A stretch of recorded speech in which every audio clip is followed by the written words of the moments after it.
Surfing session 120. I'm about 16 months into surfing, and I'm in 2 to 3 feet waves with strong offshore winds. I wanted to say thank you to the team at OMBE Surf for helping me learn how to surf. I am now a brand ambassador for them. OMBE stands for Ocean, Mind, Body, and Equipment.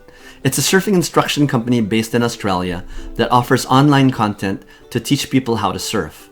They kindly provided me with their 12-week surfing program to try out for free, and it's really improved my surfing in the last 3 months. They provided online surfing instruction each week with surfing theory, as well as water-based and land-based training exercises. I highly recommend that you check out their content. OMBE Surf provided me with a brand ambassador link, which I will share in the description of this video. It'll connect you to their app, where they provide several surfing instructional videos, including both free and paid content. They also provide a lot of surfing content for free on their YouTube channel. Check them out. I'll provide links in the description. Here's a brief summary of the many things that I've learned, and I'm also still working on improving on all of these fronts. I'm not sharing anything that OMBE Surf hasn't already shared on their YouTube, but this is just to give you a sense of what they offer. Paddling. OMBE helped me to build my endurance for paddling with a bosu ball. This allows me to practice my arm movements whenever I want and practice looking back at the wave to time my paddling and my pop-up. It's really built my endurance so that I can paddle out even on larger wave days. For instance, I recently went out on a 5 to 8 foot wave day and I made it out to the back to the lineup in my longboard. Positioning. OMBE says to be at the bus stop.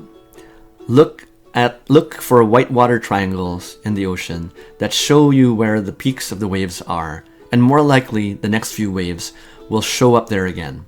By positioning myself at the proper position, I don't need to paddle too much at takeoff, because that's the point where the wave is just about to break and it's deep enough so my board will just glide down the wave.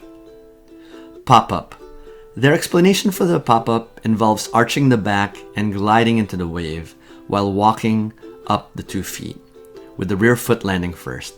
This is actually very similar to the type of walk-up that I started out with, the 2-stage beginner pop-up.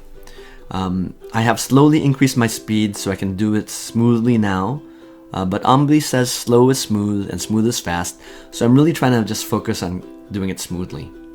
Stance. OMBE emphasizes that a front-on stance is very important to give you better vision and balance on the wave. It's important for me to have both of my hands forward, like I have a steering wheel in front of me, and for my feet to be 45 degrees, and my knees to be kissing each other, and knees pointing forwards. I'm still doing the Pooh Man stance often in these videos, but I'm trying to remind myself to be more front-on with my stance. Bottom turns and top turns.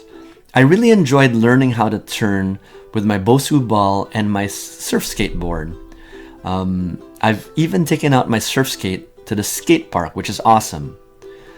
I've practiced several drills from OMBE, which have allowed me to practice leaning the surfboard onto its rails for my bottom turn and my top turn. On each wave I catch in the water, I try my best to do a bottom turn and a top turn, and even more turns if I can. Speed generation. I have a cardboard cutout in my bedroom where I can practice speed generation moves and spinning on my board. Speed generation is key. I used to do it only once in a while when I feel like I'm trailing back on the wave, but now I realize that there's so many opportunities to accelerate my board with a quick compression and extension. I can accelerate right after the pop-up before my initial bottom turn, and I can also accelerate as I extend up with the top turn and compress again as I enter into the next bottom turn. Coffee cup arm. OMBE calls the rear hand the coffee cup arm. They want you to hold it forward like you're balancing a cup of coffee. I usually have my rear hand backwards, like I do when I'm snowboarding. I did not realize that it's important for me to bring it forward for acceleration, but also for me to see the entire wave. If I use the coffee cup arm and point it down the line and in the direction I want to go, I've found that I have better balance on the board. Pass the coffee. For cutbacks, I need to remember this phrase from OMBE, pass the coffee. I've also heard another phrase, when it's flat, cut back. I've had that feeling several times on several waves. It feels great. I've been able to cut back with a beginner cutback back into the white water. I pass the coffee and look over my shoulder at the white water, and the board will turn. I'm still not looking far back enough, like 180 degrees, but I do know that I have to practice doing that more often. Thank you again to OMBE Surf. This video provides a brief glimpse of all the skills that I've been working on from OMBE, and they've taught me a lot. I'm still trying to learn many of these skills. OMBE's provided me a link as a brand ambassador, so I can be a brand ambassador for them. Please check out that link in the description of this video, and check out their YouTube channel as well. I hope you liked this video on my channel. If you did, please click like, comment, or subscribe. This is part of my surfing progression video on my YouTube channel.